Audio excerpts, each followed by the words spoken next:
యేసు క్రీస్తునాథుని యందు ప్రియమైన దేవుని బిడ్డలారా, మనమందరము పెందెకోస్తు పండుగ కోసం తయారు చేస్తూ ఉన్నాం. పోయిన వారం పరిశుద్ధాత్మ దేవుని పొందుకోవాలంటే ప్రభు మన జీవితమును 3 స్తంభాల మీద స్థాపిస్తున్నాడు అని ధ్యానించాం. మనం ఎవరము, ఎక్కడి నుండి వచ్చి ఉన్నాము, రెండవది ఎందుకు దేవుడు మనల్ని సృష్టించాడు, మన జీవిత గమ్యం ఏమిటి, మూడవది ఈ లోకంలో ఏమి జరిగినా జరగకపోయినా ఎందుకు మనం భయపడాలి, బాధపడాలి. కారణం మనం ప్రభు నుండి వచ్చినాం, ప్రభువు కోసం జీవిస్తున్నాము. మూడవది ఆయన చెందకే వెళ్ళిపోతాం. యేసు అన్నాడు, మీ హృదయం కలవర చెందకండి, ప్రభుని విశ్వసించండి, ప్రభు ఆనందములో పాల్గొనండి. మీకని ఆయన ఒక ఇల్లు తయారు చేసి ఉన్నారు. సదాకాలం మీరు ఆయనతో జీవించగలరు. దేవుడు తన వాక్కు ద్వారా మనకి నేర్పించే సత్యం ఏమనగా, ఈరోజు కూడా ప్రభు తాను ఎవరు, తన హృదయ వాంఛ ఏమిటి అని తన వాక్కు ద్వారా ప్రవక్తలకు తెలియచేస్తున్న ఆ వాగ్దానాల ద్వారా ఈరోజు కూడా మనతో మాట్లాడుతూ ఉంటున్నారు. మనం మొదటి పట్టణంలో అపోస్తల చర్యలు 8వ అధ్యాయం వచనములు 5 నుండి 8 మరియు 14 నుండి 17లో చూసేది ఏమనగా, సమారియా పట్టణమునకు దేవుడు పంపిన అపోస్తలుడైన ఫిలిప్పు వెళ్ళి, ఎలా దేవుడు మనల్ని ప్రేమిస్తున్నాడు, మనమందరము సహోదరులము, దేవుడే మనకు తండ్రిగా ఉన్నాడు, ఇదే యేసు బోధించే సత్యం అన్నప్పుడు వాళ్ళందరికీ షాక్ అయిపోయింది. ఎందుకంటే ఎన్నో సంవత్సరాలుగా యూదులు, సమరియలు వారు ఒక్కొక్కరిని అంగీకరింపరు. యూదులు సమరయ పట్టణం దాటి వెళ్ళాలంటే వారి పట్టణం పైకి కట్టుకుంటారు. ఆ దుమ్మ కూడా, సమరయ పట్టణంలోని దుమ్మ కూడా వారిని ముట్టుకోకూడదని. కానీ ఇప్పుడు ఒక యూదుడు ఫిలిప్పు వచ్చి చెప్తున్నాడు, యేసు అందరినీ ప్రేమిస్తున్నాడు, అందరినీ ఐక్యపరుస్తున్నాడు, మనమందరము దేవుని బిడ్డలము, మనమందరము సహోదరులము. వారందరూ విన్నప్పుడు వారి హృదయం ఆనందముతో నింపబడింది. రెండవది, ఫిలిప్పు వారికి సత్యము నేర్పించాడు. పాపం యొక్క వేతనం మరణము, పాపం మన వెంటనే వచ్చును. ఈనాడు మన జీవితంలో మనం అనుభవించే ఎన్నో ఆటంకాలు, శోధనలు వెనుక మన పాపం బలహీనం ఉన్నది. దాన్ని వదలలేక ఆ పాపాన్ని కూడా మనం మోస్తూ జీవిస్తున్నాం. కానీ యేసు తన సిలువ రక్తము ద్వారా మన పాపములను కడిగి మనల్ని దేవుని బిడ్డలుగా మారుస్తున్నారు. కనుక మీరు ఎంత ఘోర పాపి అయినను ఆ సిలువ వలన రక్షణ పొందండి. అవును. మూడవది, ఫిలిప్పు యేసు మన మధ్యలో సజీవుడైన దేవుడుగా ఉన్నారని అద్భుతాల ద్వారా సాతాన్ని వెళ్ళగొట్టి ప్రజలకు విడుదల ఇవ్వటం వలన వారి జీవితంలో సంతోషమును, ఆరోగ్యమును, ఆశీర్వాదమును అనుభవింపచేశాడు. వెంటనే వారందరూ యేసు క్రీస్తుని అంగీకరించినప్పుడు ఆ రక్షణ వలన వారు సంతోషం పొందుకున్నారు. ఎంత గొప్ప ఆనందం ఇది! అదే యేసు ఈరోజు ఫిలిప్పు ద్వారా అదే స్వార్థను మనకు కూడా దయచేస్తున్నారు. మీరు ఎక్కడ ఉండినా యేసు క్రీస్తుని వాక్కును రేయింపబలు ధ్యానించండి. ఆయన వాగ్దానములకు, ఆయన పలికే మార్గానికి మీ జీవితాన్ని అంకితం చేయండి. అప్పుడు ఆ ప్రభు తీసుకొని వచ్చిన సమాధానమును, రక్షణమును, క్షమాపణను మీరు అనుభవిస్తారు. నాకు తెలిసిన ఒక అమ్మ, భర్త త్రాగుబోతు, భర్త ఇంటిలో వచ్చి ఎప్పుడు గొడవ చేస్తూ ఉంటాడు. కనుక పిల్లలు కూడా చదవలేకపోయారు. ఇంటిలో ఎప్పుడు గొడవ, ఎప్పుడు దరిద్రం, వాళ్ళ అన్న తమ్ములతో ఎప్పుడు పోరాటం. వాళ్ళ పొలంలో ఏ పంట లేదు, పనికి సరిగా పోడు, జీతకాన్ని టైంకి తీసుకొని రాడు, టైంకు మందు కొట్టడు, పంట రాదు. చాలా వేదన అనుభవించారు. ఆ టైంలో ఆయన భార్య, పిల్లలు కుటుంబంగా వచ్చి వడకంలో పాల్గొన్నారు. ప్రభు క్రీస్తుని చవిచూచారు, ప్రభుని క్షమాపణ పొందారు. వారి ఇంటికి వెళ్ళి వారు ప్రవర్తించిన ఆ ప్రవర్తనను చూచి భర్త చాలా ఆశ్చర్యపడ్డాడు. మరునెల భర్త కూడా వచ్చాడు, వడకంలో పాల్గొన్నారు. యేసు క్రీస్తునకు కుటుంబాన్ని అర్పించినప్పుడు ఆయన తలంచాడు, నా భార్య నన్ను ద్వేషిస్తుంది, అందరి ముందు నేను ద్రాగుబోతని చెప్తుంది.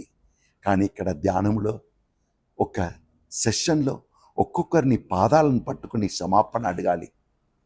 ఈయన భార్య, ఈయన పిల్లలందరూ ఆయన పాదములను పట్టుకొని, నానా భర్త నన్ను మన్నించన్నప్పుడు ఆయన షాక్ అయిపోయాడు, చిన్న పిల్లలాగా ఏడ్చాడు. పొరపాటు చేసినది నేను, మన కుటుంబాన్ని పిల్లల్ని నాశనం చేసినది నేను, మీరు నా పాదములను పట్టుకొని క్షమాపణ అడగటమా? ఆయన తిరిగి భార్య పాదములపై పడి మన్నింపు కోరాడు, పిల్లల్ని కౌగలించుకున్నాడు.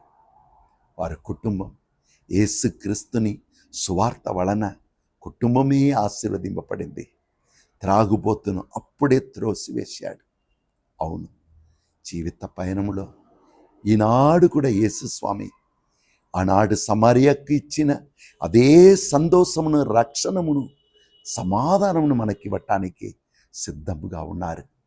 ఈ సత్యమును మొదటి పేతురు 3వ అధ్యాయం 17-18 వరకు 2వ పట్టణంలో చెప్తున్నాడు.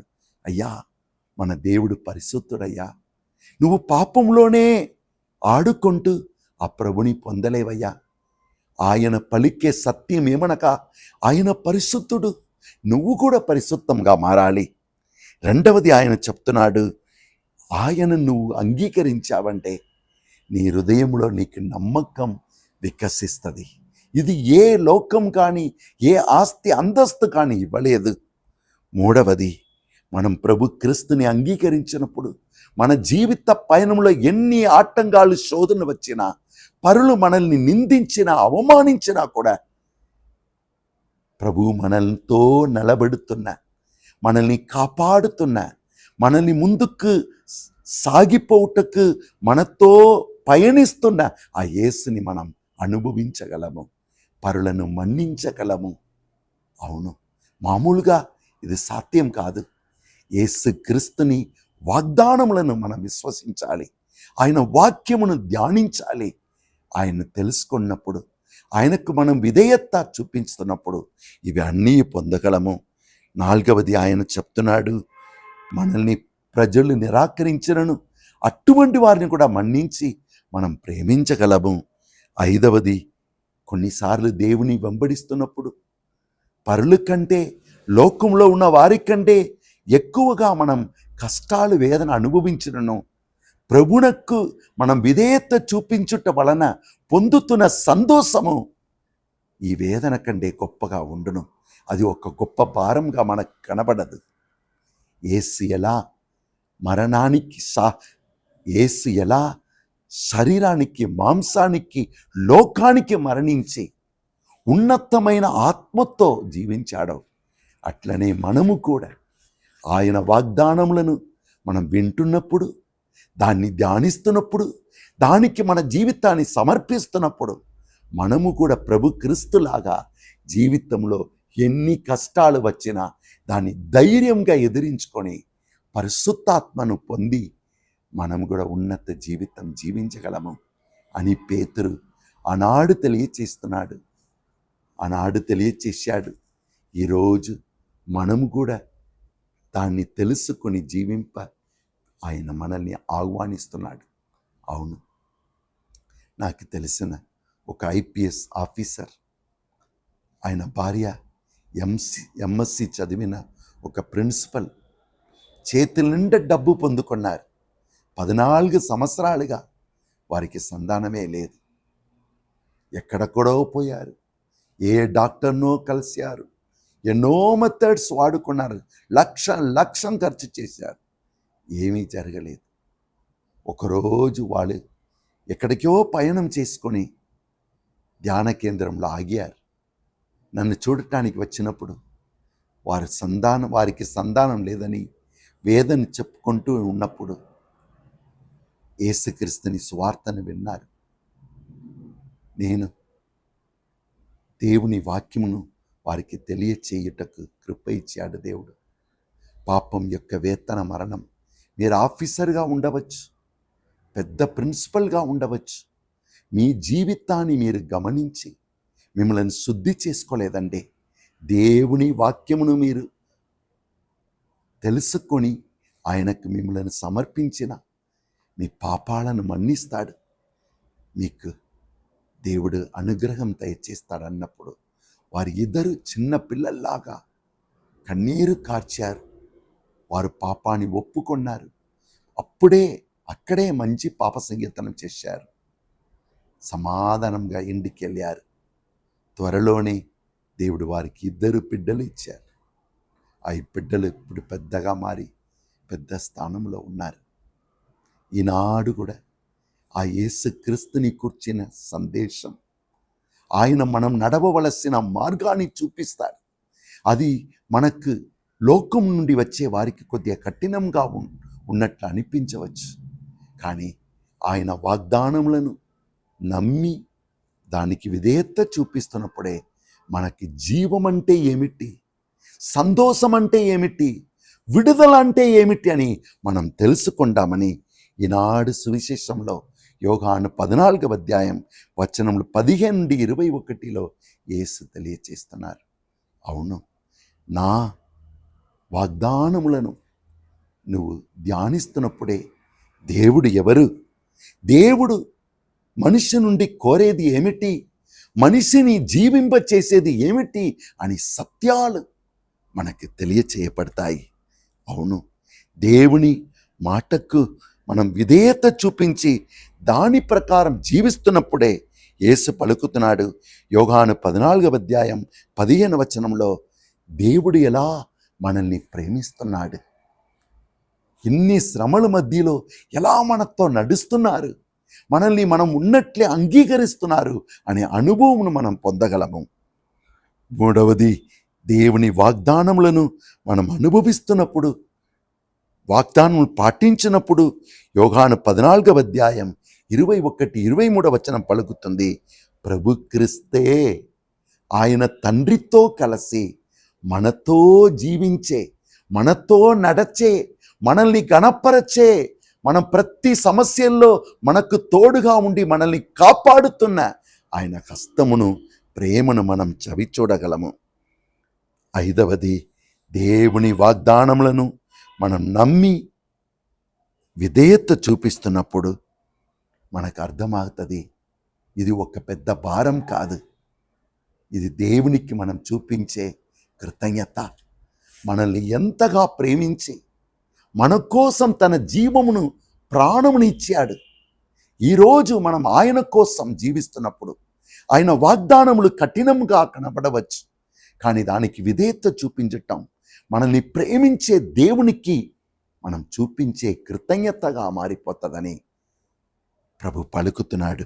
అవును, మనం అప్పుడు దేవుని వాగ్దానములను విని జీవిస్తున్నప్పుడే పరిశుద్ధ ఆత్మతో నింపబడతామని ఈనాడు సువిశేషంలో యేసు స్వామి మనకు తెలియచేస్తున్నారు. మనం ప్రార్థించుకుంటాం.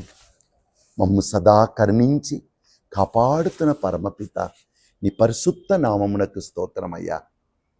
అయ్యా, యూదులు, సమరియలు ఒక్కొక్కరిని ద్వేషించుకుంటూ కోపం, పగ, కక్షలో జీవిస్తున్నప్పుడు ఫిలిప్పు అని ఒక యూదుని ఆ సమరియల మధ్యలోనికి పంపి యేసుక్రీస్తుని ప్రేమను, యేసుక్రీస్తు సిలువలో చిందిన రక్తమును, ఆ రక్తం వలన ఎలా అందరూ మన్నింపబడుతున్నారనియు, అందరూ దేవుని బిడ్డలుగా మారుతున్నారనియు, అందరూ సహోదరులుగా మారుతున్నారని సువార్తను బోధించినప్పుడు ఆ పట్టణంలో గొప్ప సంతోషము నీవు అయ్యా తీసుకొని వచ్చావు. ఈ వాక్యం వింటున్న నీ బిడ్డలు జీవితంలో, హృదయంలో కూడా వేదన, దుఃఖం, భయం ఉండవచ్చు. కానీ నిన్ను నమ్మి నీ రక్తం ద్వారా కడుగపడి నీ వాగ్దానములను పట్టుకొని తమ జీవితాన్ని నిర్మింప కృపదయచేయి. అయ్యా, నీ వాగ్దానములను పట్టుకొని నీ ఆజ్ఞల ప్రకారం జీవిస్తున్నప్పుడే నీ ప్రేమను మేము చవిచూడగలము, నీ సన్నిధిలో మేము ప్రవేశించగలమని కోరుతున్నావు. నీలాగా సిలువను మోసుకొని ఎటువంటి భయంకరమైన కష్టమైన దాన్ని సంతోషముతో, అనగా నీతో కలిసి నీ సిలువను మోస్తున్న వ్యక్తులుగా, నీ రక్షణ కార్యంలో పాల్గొనే వ్యక్తులుగా మేము మారుతున్నప్పుడు నీవు మమ్మ అందరినీ నీ పరిశుద్ధాత్మతో నింపి అభిషేకిస్తామని ఈరోజు పలికినావు. అయ్యా, నీ ఆజ్ఞలను ప్రతిరోజు విని ధ్యానించి దానికి విధేయత చూపించి నిన్ను ప్రేమించే బిడ్డలుగా, నీవిచ్చే రక్షణము, క్షమాపణ, సంతోషము, సమాధానం పొందిన బిడ్డలుగా జీవింప వాక్యం వింటున్న ప్రతి ఒక్కరిని దీవించుము. యేసు పరిశుద్ధ నామమున అడిగి పొందుకుంటున్నాము తండ్రి, ఆమేన్. తండ్రి నీ ప్రేమయు, యేసయ్యా కృపయు, పరిశుద్ధాత్మ సహవాసం మీకు తోడుగా ఉండునుగాక. ఆమేన్.